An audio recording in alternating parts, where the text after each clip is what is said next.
Matthew Henry's Commentary on the Whole Bible. An exposition, with practical observations, of the Proverbs. Chapter 11. Proverbs 11 verse 1. As religion towards God is a branch of universal righteousness, he is not an honest man that is not devout, so righteousness towards men is a branch of true religion, for he is not a godly man that is not honest, nor can he expect that his devotion should be accepted, for 1. Nothing is more offensive to God than deceit in commerce. A false balance is here put for all manner of unjust and fraudulent practices in dealing with any person, which are all an abomination to the Lord, and render those abominable to him that allow themselves in the use of such accursed arts of thriving. It is an affront to justice, which God is the patron of, as well as a wrong to our neighbor, whom God is the protector of. Men make light of such frauds, and think there is no sin in that which there is money to be got by, and, while it passes undiscovered, they cannot blame themselves for it. A blot is no blot till it is hit, Hosea 12 verses 7 and 8. But they are not the less an abomination to God, who will be the avenger of those that are defrauded by their brethren. 2. Nothing is more pleasing to God than fair and honest dealing, nor more necessary to make us and our devotions acceptable to him. A just weight is his delight. He himself goes by a just weight, and holds the scale of judgment with an even hand, and therefore is pleased with those that are herein followers of him. A balance cheats, under pretense of doing right most exactly, and therefore is the greater abomination to God. Proverbs 11 verse 2. Observe 1. How he that exalts himself is here abased, and contempt put upon him. When pride comes, then comes shame.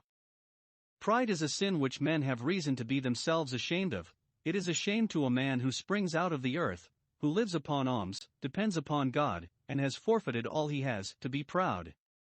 It is a sin which others cry out shame on and look upon with disdain. He that is haughty makes himself contemptible. It is a sin for which God often brings men down, as he did Nebuchadnezzar and Herod, whose ignominy immediately attended their vainglory. For God resists the proud, contradicts them, and counterworks them, in the thing they are proud of, Isaiah 2 verse 11, etc.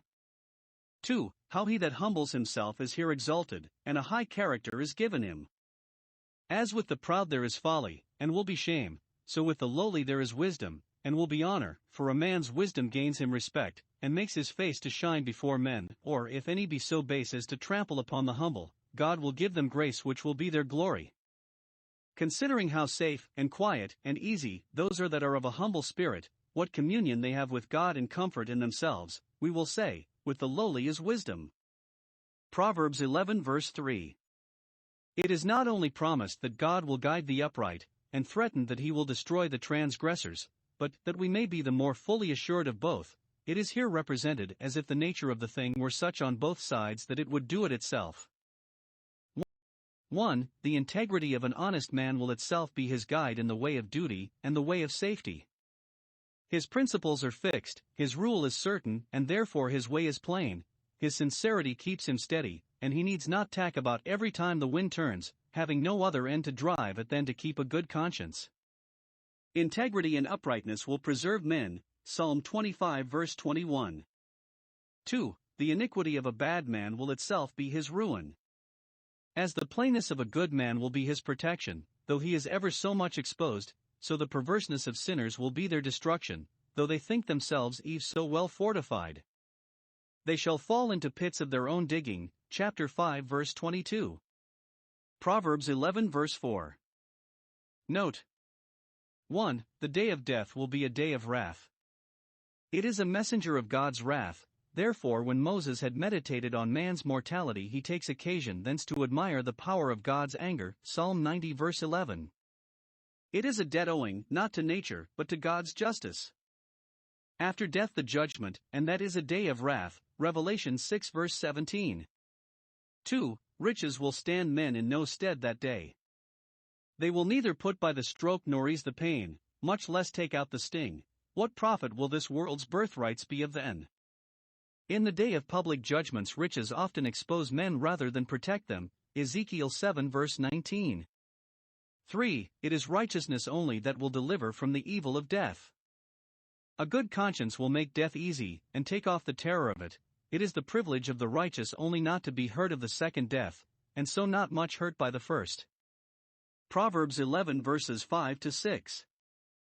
These two verses are, in effect, the same, and both to the same purport with verse 3. For the truths are here of such certainty and weight that they cannot be too often inculcated. Let us govern ourselves by these principles. 1. That the ways of religion are plain and safe, and in them we may enjoy a holy security. A living principle of honesty and grace will be 1. Our best direction and the right way, in every doubtful case to say to us, this is the way, walk in it. He that acts without a guide looks right on and sees his way before him. 2. Our best deliverance from every false way, the righteousness of the upright shall be armor of proof to them, to deliver them from the allurements of the devil and the world, and from their menaces. The ways of wickedness are dangerous and destructive. The wicked shall fail into misery and ruin by their own wickedness, and be taken in their own naughtiness as in a snare. O Israel, thou hast destroyed thyself. Their sin will be their punishment, that very thing by which they contrive to shelter themselves will make against them. Proverbs 11 verse 7. Note 1. Even wicked men, while they live, may keep up a confident expectation of a happiness when they die, or at least a happiness in this world. The hypocrite has his hope, in which he wraps himself as the spider in her web. The worldling expects great matters from his wealth, he calls it goods laid up for many years, and hopes to take his ease in it, and to be merry. But in death their expectation will be frustrated. The worldling must leave this world which he expected to continue in, and the hypocrite will come short of that world which he expected to remove to. Job 27 verse 8. 2. It will be the great aggravation of the misery of wicked people that their hopes will sink into despair just when they expect them to be crowned with fruition. When a godly man dies, his expectations are outdone, and all his fears vanish. But when a wicked man dies, his expectations are dashed to pieces. In that very day his thoughts perish with which he had pleased himself, his hopes vanish. Proverbs 11 verse 8. As always in death, so sometimes in life, the righteous are remarkably favored and the wicked crossed. 1. Good people are helped out of the distresses which they thought themselves lost in, and their feet are set in a large room, Psalm 66 verse 12, and Psalm 34 verse 19. God has found out a way to deliver his people even when they have despaired, and their enemies have triumphed, as if the wilderness had shut them in. 2. The wicked have fallen into the distresses which they thought themselves far from, nay, which they had been instrumental to bring the righteous into, so that they seem to come in their stead, as a ransom for the just. Mordecai is saved from the gallows, Daniel from the lion's den, and Peter from the prison, and their persecutors come in their stead. The Israelites are delivered out of the Red Sea, and the Egyptians drowned in it. So precious are the saints in God's eye that he gives men for them. Isaiah 43 verses 3 and 4. Proverbs 11 verse 9. Here is 1. Hypocrisy designing ill. It is not only the murderer with his sword, but the hypocrite with his mouth, that destroys his neighbor, decoying him into sin, or into mischief, by the specious pretenses of kindness and goodwill. Death and life are in the power of the tongue, but no tongue more fatal than the flattering tongue. 2. Honesty defeating the design and escaping the snare. Through knowledge of the devices of Satan shall the just be delivered from the snares which the hypocrite has laid for him. Seducers shall not deceive the elect. By the knowledge of God, and the Scriptures, and their own hearts, shall the just be delivered from those that lie in wait to deceive, and so to destroy. Romans 16 verses 18 and 19. Proverbs 11 verses 10 to 11. It is here observed 1. That good men are generally well beloved by their neighbors, but nobody cares for wicked people. 1. It is true there are some few that are enemies to the righteous, that are prejudiced against God and godliness, and are therefore vexed to see good men in power and prosperity, but all indifferent persons, even those that have no great stock of religion themselves, have a good word for a good man, and therefore when it goes well with the righteous, when they are advanced and put into a capacity of doing good according to their desire, it is so much the better for all about them, and the city rejoices. For the honor and encouragement of virtue, and as it is the accomplishment of the promise of God, we should be glad to see virtuous men prosper in the world, and brought into reputation. 2. Wicked people may perhaps have here and there a well-wisher among those who are altogether such as themselves, but among the generality of their neighbors they get ill will. They may be feared, but they are not loved, and therefore when they perish there is shouting. Everybody takes a pleasure in seeing them disgraced and disarmed, removed out of places of trust and power, chased out of the world, and wishes no greater loss may come to the town, the rather because they hope the righteous may come in their stead, as they into trouble instead of the righteous. Verse 8. Let a sense of honor therefore keep us in the paths of virtue, that we may live desired and die lamented, and not be hissed off the stage. Job 27 verse 23, Psalm 52 verse 6. 2. That there is good reason for this, because those that are good do good, but, as saith the proverb of the ancients, wickedness proceeds from the wicked. 1. Good men are public blessings vir bonus est commune bonum. By the blessing of the upright, the blessings with which they are blessed, which enlarge their sphere of usefulness, by the blessings with which they bless their neighbors, their advice, their example, their prayers, and all the instances of their serviceableness to the public interest, by the blessings with which God blesses others for their sake, by these the city is exalted and made more comfortable to the inhabitants, and more considerable among its neighbors. 2. Wicked men are public nuisances, not only the burdens, but the plagues of their generation. The city is overthrown by the mouth of the wicked, whose evil communications corrupt good manners, are enough to debauch a town, to ruin virtue in it, and bring down the judgments of God upon it. Proverbs 11 verses 12 to 13. 1. Silence is here recommended as an instance of true friendship, and a preservative of it, and therefore an evidence. 1. Of wisdom, a man of understanding, that has rule over his own spirit, if he be provoked, holds his peace, that he may neither give vent to his passion nor kindle the passion of others by any opprobrious language or peevish reflections. 2. Of sincerity, he that is of a faithful spirit, that is true, not only to his own promise, but to the interest of his friend, conceals every matter which, if divulged, may turn to the prejudice of his neighbor. 2. This prudent friendly concealment is here opposed to two very bad vices of the tongue. 1. Speaking scornfully of a man to his face. He that is void of wisdom discovers his folly by this. He despises his neighbor, calls him Raka, and thou fool, upon the least provocation, and tramples upon him as not worthy to be set with the dogs of his flock. He undervalues himself who thus undervalues one that is made of the same mold. 2. Speaking spitefully of a man behind his back, a talebearer, that carries all the stories he can pick up, true or false, from house to house, to make mischief and sow discord, reveals secrets which he has been entrusted with, and so breaks the laws, and forfeits all the privileges of friendship and conversation. Proverbs 11 verse 14. Here is 1. The bad omen of a kingdom's ruin, where no counsel is, no consultation at all, but everything done rashly, or no prudent consultation for the common good, but only caballing for parties and divided interests. The people fall, crumble into factions, fall to pieces, fall together by the ears, and fall an easy prey to their common enemies. Councils of war are necessary to the operations of war. 2. I see more than one, and mutual advice is in order to mutual assistance. 2. The good presage of a kingdom's prosperity, in the multitude of counselors, that see their need one of another, and act in concert, and with concern for the public welfare, there is safety. For what prudent methods one discerns not another may. In our private affairs we shall often find it to our advantage to advise with many. If they agree in their advice, our way will be the more clear. If they differ, we shall hear what is to be said on all sides, and be the better able to determine. Proverbs 11 verse 15. Here we are taught 1. In general, that we may not use our estates as we will. He that gave them to us has reserved to himself a power to direct us how we shall use them, for they are not our own, we are but stewards. And further, that God in his law consults our interests, and teaches us that charity which begins at home, as well as that which must not end there. There is a good husbandry which is good divinity, and a discretion in ordering our affairs which is part of the character of a good man. Psalm 112 verse 5. Every man must be just to his family, else he is not true to his stewardship.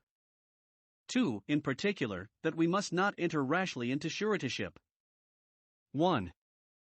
Because there is danger of bringing ourselves into trouble by it, and our families too when we are gone, he that is surety for a stranger, for any one that asks him and promises him to be bound for him another time, for one whose person perhaps he knows, and thinks he knows his circumstances, but is mistaken, he shall smart for it.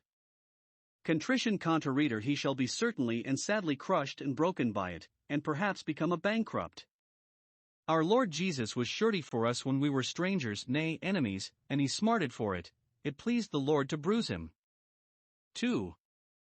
Because he that resolves against all such suretyship keeps upon sure grounds, which a man may do if he take care not to launch out any further into business than his own credit will carry him, so that he needs not ask others to be bound for him.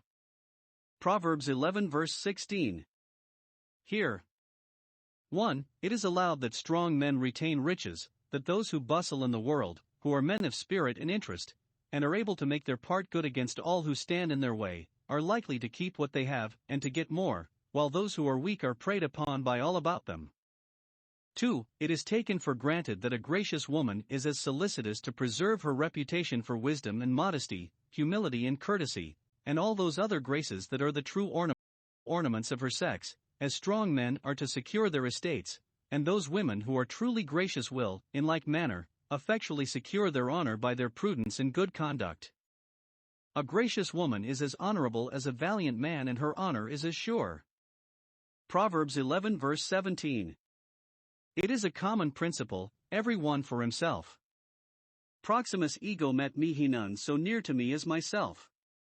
Now, if this be rightly understood, it will be a reason for the cherishing of gracious dispositions in ourselves, and the crucifying of corrupt ones.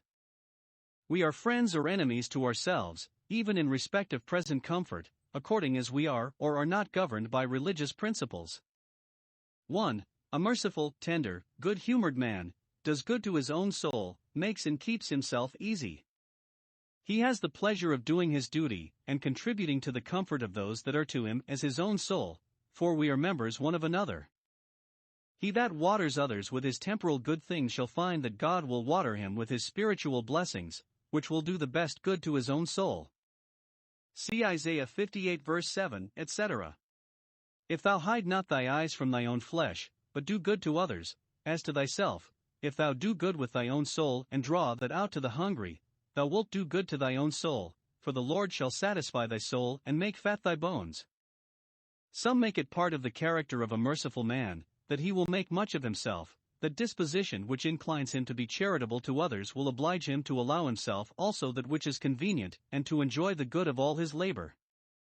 We may by the soul understand the inward man, as the Apostle calls it, and then it teaches us that the first and great act of mercy is to provide well for our own souls the necessary supports of the spiritual life. 2. A cruel, froward, ill-natured man troubles his own flesh, and so his sin becomes his punishment. He starves and dies for want of what he has, because he has not a heart to use it either for the good of others or for his own.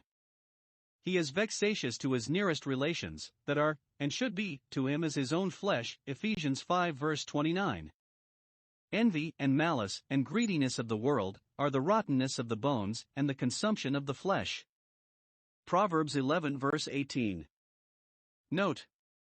1. Sinners put a most fatal cheat upon themselves. The wicked works a deceitful work, builds himself a house upon the sand, which will deceive him when the storm comes, promises himself that by his sin which he will never gain, nay, it is cutting his throat when it smiles upon him. Sin deceived me, and by it slew me. 2. Saints lay up the best securities for themselves. He that sows righteousness, that is good, and makes it his business to do good, with an eye to a future recompense, he shall have a sure reward. It is made as sure to him as eternal truth can make it. If the seedness fail not, the harvest shall not. Galatians 6 verse 8. Proverbs 11 verse 19. It is here shown that righteousness, not only by the divine judgment, will end in life, and wickedness in death, but that righteousness, in its own nature, has a direct tendency to life and wickedness to death. 1. True holiness is true happiness. It is a preparative for it, a pledge and earnest of it. Righteousness inclines, disposes, and leads the soul to life. 2. In like manner, those that indulge themselves in sin are fitting themselves for destruction.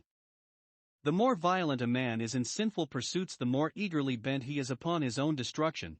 He awakens it when it seemed to slumber and hastens it when it seemed to linger. Proverbs 11 verse 20. It concerns us to know what God hates and what He loves, that we may govern ourselves accordingly, may avoid His displeasure and recommend ourselves to His favor. Now here we are told 1. That nothing is more offensive to God than hypocrisy and double-dealing, for these are signified by the word which we translate frowardness, pretending justice, but intending wrong, walking in crooked ways, to avoid discovery. Those are of a froward heart who act in contradiction to that which is good, under a profession of that which is good, and such are, more than any sinners, an abomination to the Lord. Isaiah 65 verse 5. 2. That nothing is more pleasing to God than sincerity in plain dealing, such as are upright in their way, such as aim and act with integrity, such as have their conversation in the world in simplicity and godly sincerity, not with fleshly wisdom. These God delights in, these He even boasts of. Hast thou considered my servant Job? And will have us to admire. Behold an Israelite indeed. Proverbs 11 verse 21. Observe 1. That confederacies in sin shall certainly be broken, and shall not avail to protect the sinners, though hand join in hand, though there are many that concur by their practice to keep wickedness in countenance, and engage to stand by one another in defending it against all the attacks of virtue and justice, though they are in league for the support and propagation of it, though wicked children tread in the steps of their wicked parents, and resolve to keep up the trade, in defiance of religion, yet all this will not protect them from the justice of God. They shall not be held guiltless. It will not excuse them to say that they did as the most did, and as their company did. They shall not be unpunished. Witness the flood that was brought upon a whole world of ungodly men. Their number and strength and unanimity in sin will stand them in no stead when the day of vengeance comes. 2. That entails of religion shall certainly be blessed. The seed of the righteous, that follow the steps of their righteousness, though they may fall into trouble, shall, in due time, be delivered. Though justice may come slowly to punish the wicked, and mercy may come slowly to save the righteous, yet both will come surely. Sometimes the seed of the righteous, though they are not themselves righteous, are delivered for the sake of their godly ancestors, as Israel often, and the seed of David. Proverbs 11 verse 22.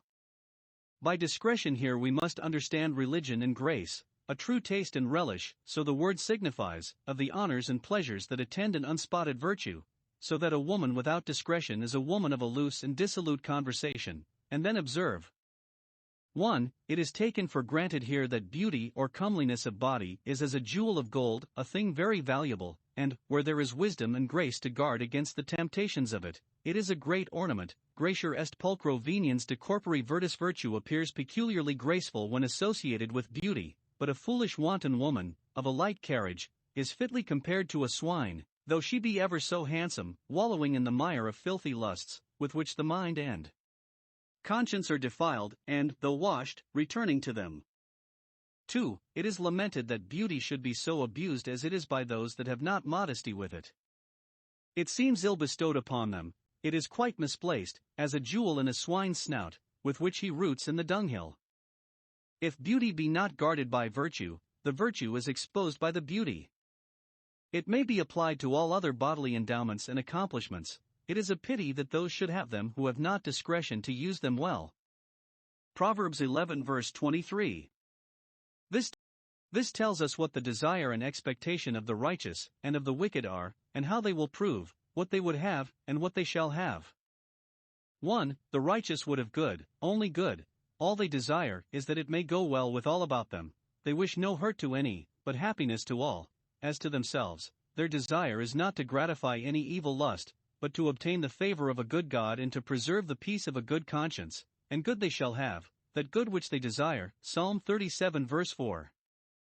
2. The wicked would have wrath. They desire the woeful day, that God's judgments may gratify their passion and revenge, may remove those that stand in their way, and that they may make an advantage to themselves by fishing in troubled waters, and wrath they shall have, so shall their doom be. They expect and desire mischief to others, but it shall return upon themselves. As they loved cursing, they shall have enough of it. Proverbs 11 verse 24. Note 1. It is possible a man may grow rich by prudently spending what he has, may scatter in works of piety, charity, and generosity, and yet may increase, nay, by that means may increase, as the corn is increased by being sown.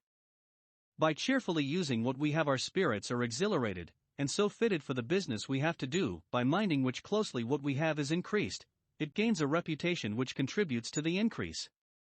But it is especially to be ascribed to God. He blesses the giving hand, and so makes it a getting hand. 2 Corinthians 9 verse 10. Give, and it shall be given you.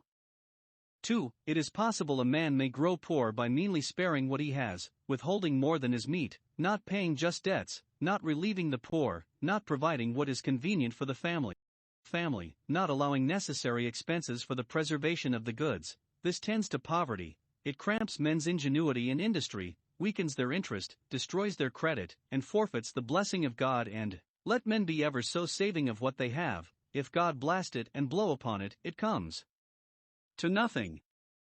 A fire not blown shall consume it. Haggai 1 verses 6 and 9. Proverbs 11 verse 25. So backward we are to works of charity, and so ready to think that giving undoes us, that we need to have it very much pressed upon us how much it is for our own advantage to do good to others, as before. Verse 17. 1. We shall have the comfort of it in our own bosoms, the liberal soul, the soul of blessing, that prays for the afflicted and provides for them, that scatters blessings with gracious lips and generous hands. That soul shall be made fat with true pleasure and enriched with more grace.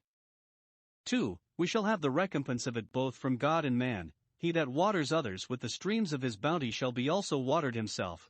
God will certainly return it in the dews, in the plentiful showers, of his blessing, which he will pour out, till there be not room enough to receive it. Malachi 3 verse 10. Men that have any sense of gratitude will return it if there be occasion. The merciful shall find mercy, and the kind be kindly dealt with. 3. We shall be enabled still to do yet more good. He that waters, even he shall be as rain. So some read it. He shall be recruited as the clouds are which return after the rain, and shall be further useful and acceptable, as the rain to the new mown grass. He that teaches shall learn, so the Chaldee reads it. He that uses his knowledge in teaching others shall himself be taught of God. To him that has, and uses what he has, more shall be given. Proverbs 11 verse 26. See here. 1. What use we are to make of the gifts of God's bounty. We must not hoard them up merely for our own advantage, that we may be enriched by them, but we must bring them forth for the benefit of others, that they may be supported and maintained by them. It is a sin, when corn is dear and scarce, to withhold it, in hopes that it will still grow dearer, so to keep up and advance the market, when it is already so high that the poor suffer by it, and at such a time it is the duty of those that have stocks of corn by them to consider the poor, and to be willing to sell at the market price, to be content with moderate profit, and not aim to make a gain of God's judgments. It is a noble and extensive piece of charity for those that have stores wherewithal to do it, to help to keep the markets low when the price of our commodities grows excessive. 2. What regard we are to have to the voice of the people. We are not to think it an indifferent thing, and not worth heeding, whether we have the ill will in word, or the good will in word, of our neighbors, their prayers or their curses. For here we are taught to dread their curses, and forego our own profit rather than incur them, and to court their blessings, and be at some expense to purchase them. Sometimes, vox populi est vox Dei, the voice of the people is the voice of God. Proverbs 11 verse 27. Observe. 1. Those that are industrious to do good in the world get themselves beloved both with God and man. He that rises early to that which is good, so the word is, that seeks opportunities of serving his friends and relieving the poor, and lays out himself therein, procures favor. All about him love him, and speak well of him, and will be ready to do him a kindness, and, which is better than that, better than life, he has God's loving kindness. 2. Those that are industrious to do mischief are preparing ruin for themselves. It shall come unto them. Some time or other they will be paid in their own coin. And, observe, seeking mischief is here set in opposition to seeking good, for those that are not doing good are doing hurt. Proverbs 11 verse 28. Observe. 1. Our riches will fail us when we are in the greatest need. He that trusts in them, as if they would secure him the favor of God and be his protection and portion, shall fall, as a man who lays his weight on a broken reed, which will not only disappoint him, but run into his hand and pierce him. 2. Our righteousness will stand us instead when our riches fail us. The righteous shall then flourish as a branch, the branch of righteousness, like a tree whose leaf shall not wither. Psalm 1 verse 3. Even in death, when riches fail men, the bones of the righteous shall flourish as a herb. Isaiah 66 verse 14. When those that take root in the world wither, those that are grafted into Christ and partake of his root and fatness shall be fruitful and flourishing. Proverbs 11 verse 29. Two extremes in the management of family affairs are here condemned, and the ill consequences of them foretold. 1. Carefulness and carnal policy. On the one hand, there are those that by their extreme earnestness in pursuit of the world, their anxiety about their business and fretfulness about their losses, their strictness with their servants, and their niggardliness towards their families, trouble their own houses and give continual vexation to all about them, while others think, by supporting factions and feuds in their families, which are really a trouble to their houses, to serve some turn for themselves, and either to get or to save by it. But they will both be disappointed, they will inherit the wind. All they will get by these arts will not only be empty and worthless as the wind, but noisy and troublesome, vanity and vexation. 2. Carelessness and want of common prudence. On the other, he that is a fool in his business, that either minds it not or goes awkwardly about it, that has no contrivance and consideration, not only loses his reputation and interest, but becomes a servant to the wise in heart. He is impoverished and forced to work for his living, while those that manage wisely raise themselves, and come to have dominion over him, and others like him. It is rational and very fit, that the fool should be servant to the wise in heart, and upon that account, among others, we are bound to submit our wills to the will of God, and to be subject to him, because we are fools, and he is infinitely wise. Proverbs 11 verse 30. This shows what great blessings good men are, especially those that are eminently wise, to the places where they live, and therefore how much to be valued. 1. The righteous are as trees of life. The fruits of their piety and charity, their instructions, reproofs, examples, and prayers, their interest in heaven, and their influence upon earth, are like the fruits of that tree, precious and useful, contributing to the support and nourishment of the spiritual life in many. They are the ornaments of paradise, God's church on earth, for whose sake it stands. 2. The wise are something more. They are as trees of knowledge, not forbidden, but commanded knowledge. He that is wise, by communicating his wisdom, wins souls, wins upon them to bring them in love with God and holiness, and so wins them over into the interests of God's kingdom among men. The wise are said to turn many to righteousness, and that is the same with winning souls here. Daniel 12 verse 3. Abraham's proselytes are called the souls that he had gotten. Genesis 12 verse 5.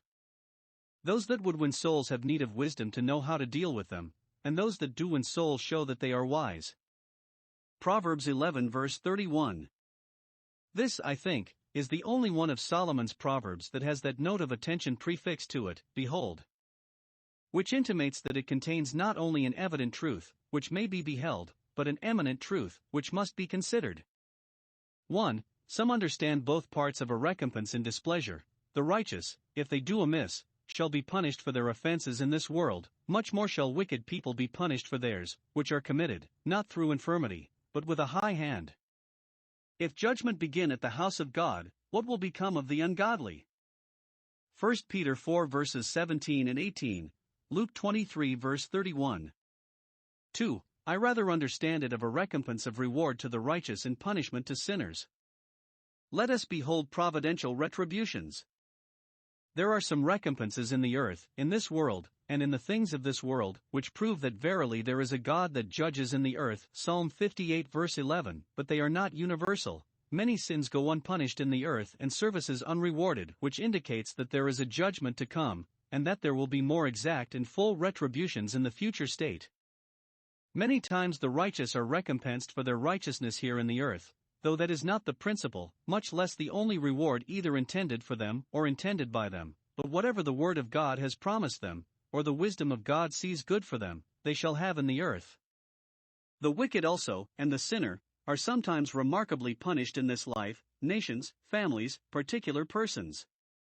And if the righteous, who do not deserve the least reward, yet have part of their recompense here on earth, much more shall the wicked, who deserve the greatest punishment, have part of their punishment on earth, as an earnest of worse to come.